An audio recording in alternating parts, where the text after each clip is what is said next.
Very good morning to all. In this lecture, we will start new chapter. Name of this chapter is gravitation.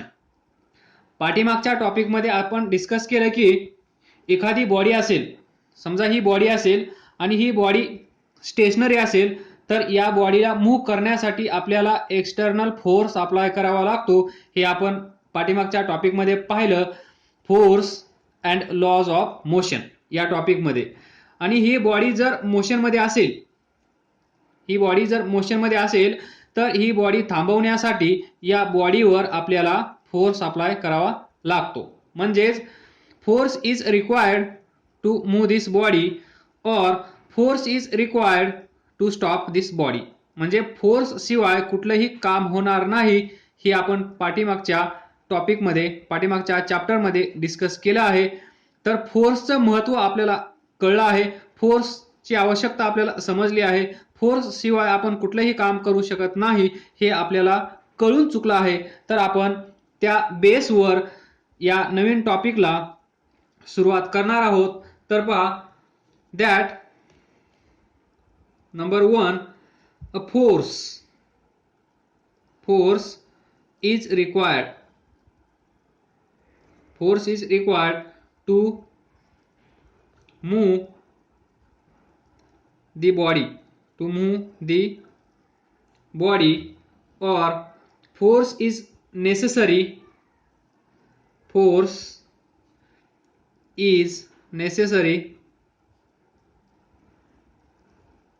to produce motion in body. थोडक्यात force शिवाय आपण कुठलंही काम करू शकत नाही, हे याचं कन्क्लुजन असेल. तर आता असं कन्सिडर करा, if we drop a piece of stone from some height. हे ग्राउंड आहे, ground. If we drop a piece of stone, this is our stone. हा स्टोन आपण इथून सोडला.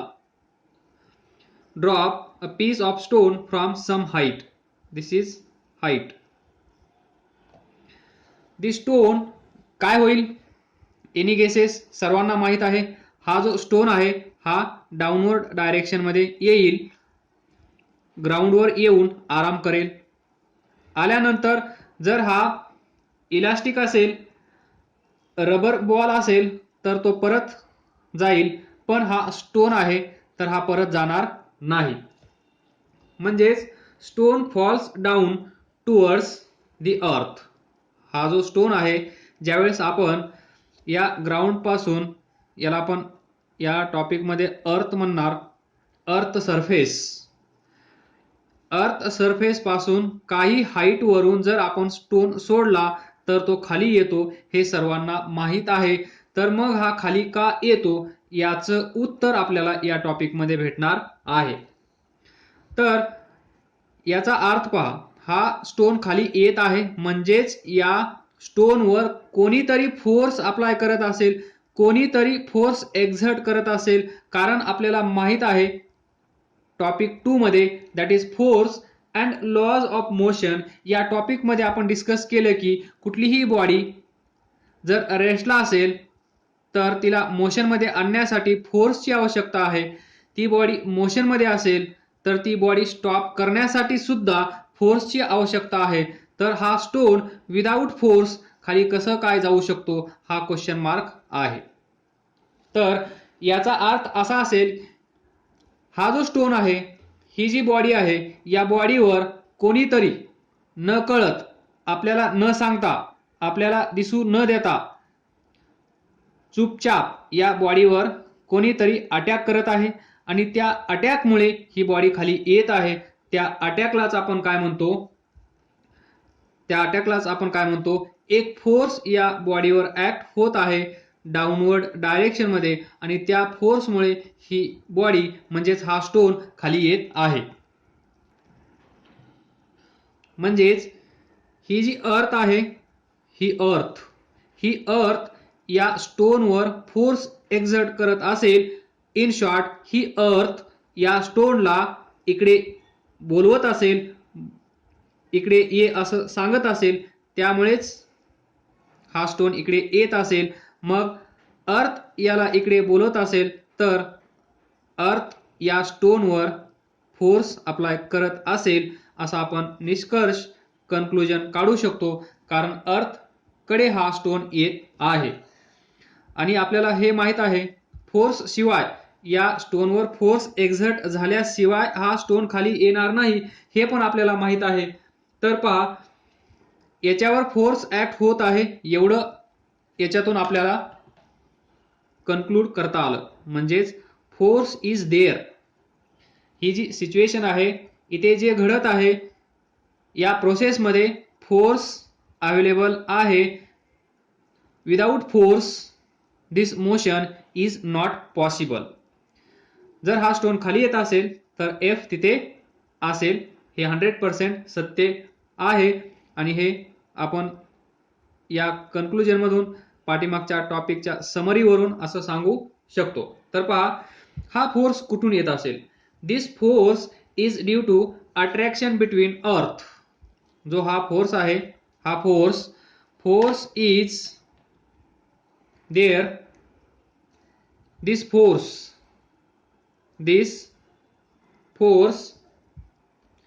is due to the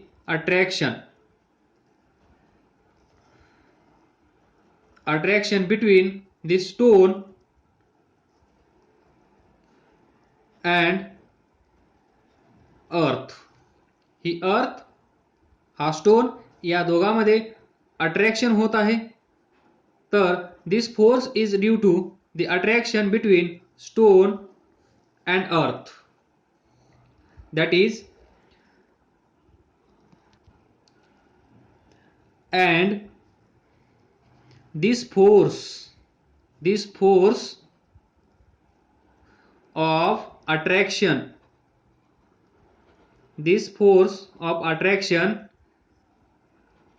between stone and earth is called as gravitational force.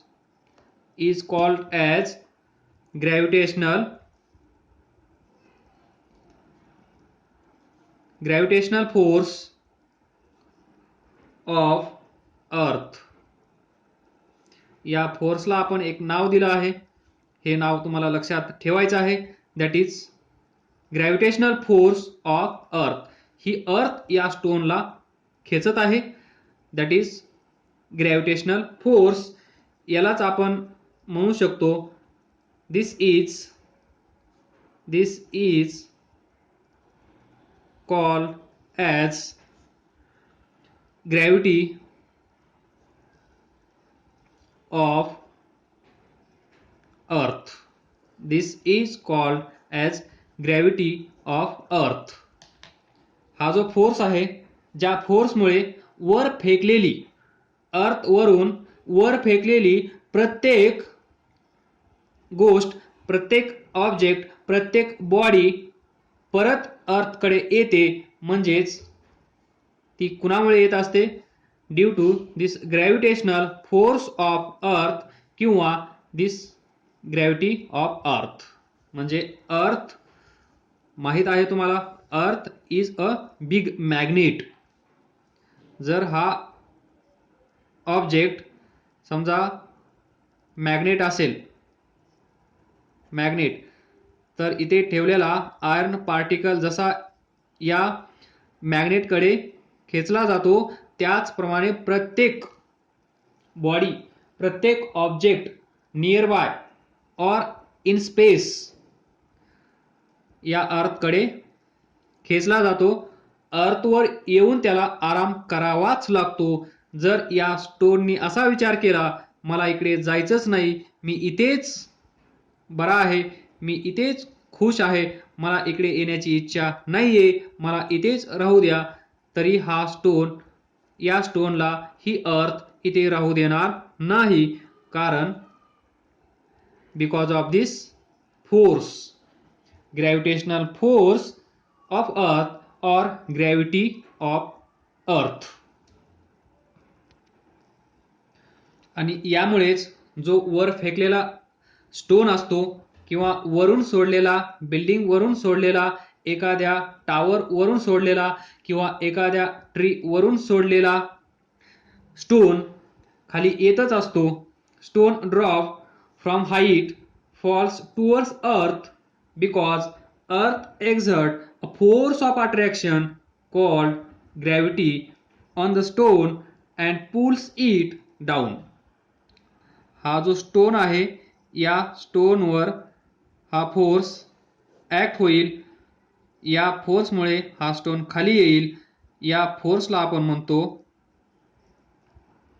Gravity of earth, और simply we can say gravity due to gravity. ग्रॅव्हिटीमुळे हा stone खाली येत आहे असं पण आपण थोडक्यात म्हणू शकतो. तर आपल्याला इथून समजलं आहे ग्रॅव्हिटेशन म्हणजे काय हे थोडं थोडं आपल्याला समजायला लागलं आहे. It is related to earth and its surrounding or space. याच्या रिलेटेड हा टॉपिक आहे. तर या टॉपिकमध्ये earth, planets, space, objects or body असे काही वर्ड येतील. यावरच आपण डिस्कशन करणार आणि हा टॉपिक आपण लर्न करत पुढे पुढे जाणार. तर याची एक स्टोरी आहे. ही स्टोरी सांगण्यात काय तथ्य आहे असं मला वाटत नाही. तर ही स्टोरी काय आहे? दिस इज ट्री. बरोबर, हे काय आहे? ट्री. तर या ट्रीवरून इथे ॲपल्स आहेत. ट्री बरोबर दिसत नाहीये, थोडंसं चांगलं काढण्याचा प्रयत्न करूया. दिस इज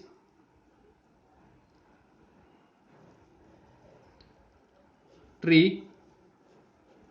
तर पहा इथे आहेत ॲपल्स. इथे आपले न्यूटन साहेब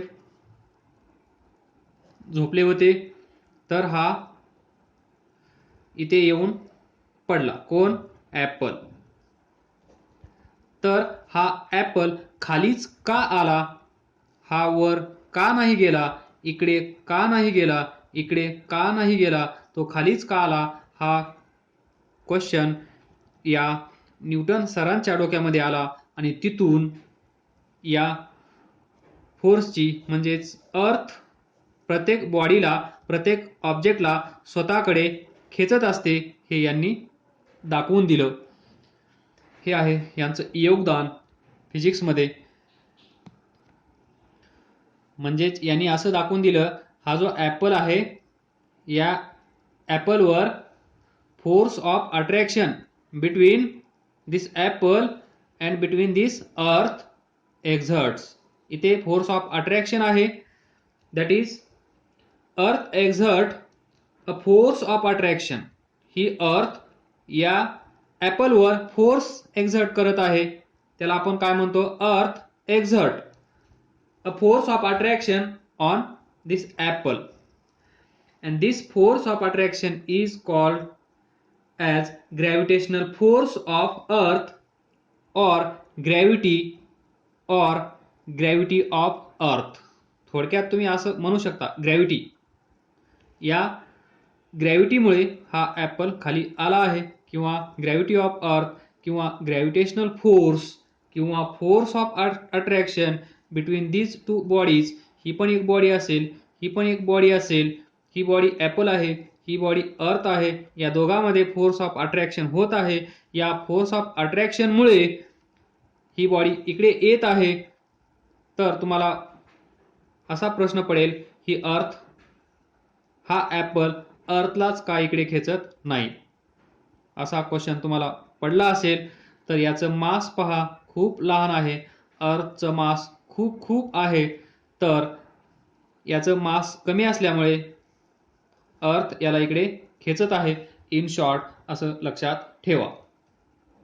कारण याच्यामुळे फोर्स ऑफ अट्रॅक्शन आणि या अर्थमुळे होणारा फोर्स ऑफ अट्रॅक्शन या दोघांमध्ये जमीन आसमानचा फरक असेल, म्हणून अर्थ या ॲपलला इकडे खेचत असते, म्हणून अर्थ इकडे जात नाही. Otherwise vice versa is true. कारण ही बॉडी याला म्हणजे ही बॉडी याच्यावर फोर्स एक्झर्ट करत असते, ही बॉडी याच्यावर फोर्स एक्झर्ट करत असते आणि हे ॲपल पण याला इकडे खेचण्याचा प्रयत्न करतं, अर्थ पण याला इकडे खेचण्याचा प्रयत्न करत असते, म्हणजे वाईस वर्सा. हे दोन ऑब्जेक्ट असतील तर हा पण याला इकडे खेचेल आणि हा पण याला इकडे खेचेल. या दोन्ही कंडिशन बरोबर आहेत. तर त्यानंतर सेकंड एक्झाम्पल. आता पावसाळा चालू आहे, बरोबर. पाऊस पडत आहे. पाऊस असा पडत असेल, कधी असा पडत असेल, कधी असा पडत असेल. तर पहा, ही अर्थ, हा पाऊस खालीच येत आहे, म्हणजेच rain falls downs from sky to earth due to gravitational force of earth और ग्रॅव्हिटी. ही जी अर्थ आहे, ग्रॅव्हिटेशनल फोर्स, या फोर्समुळे हा पाऊस खाली येत आहे. जर हा फोर्स नसता तर पाऊस पडला नसता. मग आपलं काय झालं असतं? मेसेज करून सांगा या क्वेश्चनचा answer. Then we know that or we have so many rivers. Ganga, Yamuna, Saraswati, Godavari, Kaveri या भरपूर साऱ्या फेमस, कृष्णा, अशा भरपूर साऱ्या रिव्हर्स आपल्याकडे अवेलेबल आहेत. तर या अर्थवर रिव्हर फ्लो इथून इकडे होतो, हे पण कशामुळे? हे पण याचमुळे, ग्रॅव्हिटेशनल फोर्समुळे. The gravitational force of earth और gravity of earth also causes water to flow down the rivers. तर पहा, हे महत्वाचं आहे. एक्झाम्पल्स. ग्रॅव्हिटेशनल फोर्स ऑफ अर्थ causes water to flow down the river. आहे ना मॅजिक? नदीमध्ये जे पाणी, वॉटर फ्लो होत आहे, ते पण या फोर्समुळेच होत आहे. म्हणजे या फोर्स शिवाय, इन शॉर्ट, या फोर्सला विसरून जा. ग्रॅव्हिटेशनल फोर्स आपल्याला हे माहित आहे, फोर्स शिवाय कुठलीही, म्हणजे या फोर्स शिवाय कुठलंही काम होणं शक्य नाहीये. तर पहा, फोर्स असल्याशिवाय कुठलंच काम होत नाही. कळलं? म्हणजे आपल्या लाईफमध्ये फोर्सला एवढं महत्व आहे, बरोबर. व्हेरी आय एम पी, कोण? फोर्स. थोडक्यात लक्षात ठेवा, अर्थवर जी पण कुठली गोष्ट होत असेल ती फोर्समुळेच होत असेल, बस. Last but not least. तर फायनली आपण कन्क्लुजन काढूया. ही जी अर्थ आहे, ही अर्थ प्रत्येक ऑब्जेक्टला स्वतःकडे खेचत असते, हे आपल्याला मान्य करावं लागेल. तर पहा, तर कन्क्लुजन लिहूया. म्हणजेच दी अर्थ attracts or pulls all objects towards its center, and this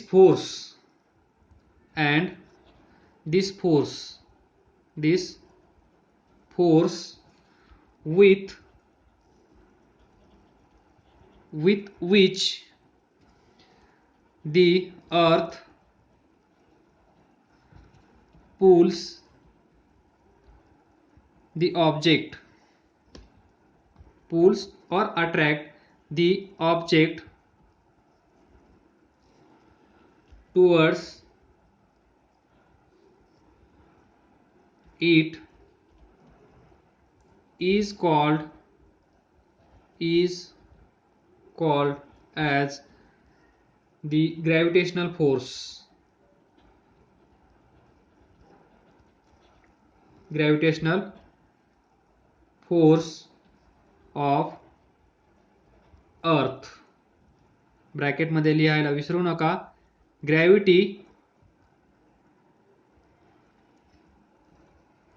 gravitational force of अर्थ म्हणजेच ग्रॅव्हिटी. कोणाची? ग्रॅव्हिटी ऑफ अर्थ. दिस is the conclusion from today's lecture. तर आपल्याला आजच्या लेक्चरमध्ये एवढंच लर्न करायला भेटलं. ही जी अर्थ आहे या अर्थच्या सराउंडिंगमध्ये किंवा ॲटमॉस्फिअरमध्ये जो कोणी असेल त्याला स्वतःकडे खेचण्याचं काम कोण करत असतं? तर अर्थ. तर पहा, छोटीशी गोष्ट जाता जाता सांगून जातो. म्हणजे ही अर्थ जी आहे ना, ही अर्थ प्रत्येक ऑब्जेक्टला स्वतःकडे खेचते. या खेचण्याच्या प्रॉपर्टीमुळे, या खेचण्याच्या गुणधर्मामुळे, या मॅजिकमुळे हे जे ॲटमॉस्फिअर आहे ते ॲटमॉस्फिअर मेंटेन आहे. अदरवाईज काय झालं असतं, इथे जे आपले ऑक्सिजन आहे, जे एलिमेंट्स आहेत जे आपल्यासाठी आवश्यक आहेत, आपल्याला जगण्यासाठी यांची गरज आहे, असे जे आहेत सर्व मॉलिक्युल्स, ॲटम्स, हे जर ॲटमॉस्फिअर नसतं तर हे इथे राहिलेच नसते. हे असे उडून वर गेले असते. जर ऑक्सिजन सर्व वर उडून गेला असता तर मग आपल्याला ऑक्सिजन कुठून भेटला असता? आलं लक्षात? म्हणजे जे ॲटमॉस्फिअर आहे, ॲटमॉस्फिअर मेंटेन राहण्यासाठी कुणाची मदत होत आहे आपल्याला?